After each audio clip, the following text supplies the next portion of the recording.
PYQ based on chapter Units and Measurements that was asked in AIPMT 1999. The dimensional formula of magnetic flux is, options are given in this manner. तर magnetic फ्लक्सचे dimension काढायचे तर dimension magnetic फ्लक्सला five ने denote करतात आणि बी into ए. बी म्हणजे magnetic induction आणि ए म्हणजे एरिया.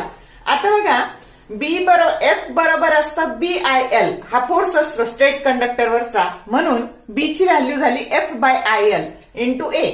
फोर्सचे डायमेन्शन लिहिले करंटचे लिहिले आणि ही लेंथ म्हणजे L1 हे L1 कॅन्सल झालं आणि मग टोटल डायमेन्शन मिळाले M1 L2 T-2 आणि A-1 की जो करेक्ट ऑप्शन सी आहे. एवढे सोपे प्रश्न 4-4 मार्काला येतात बघा.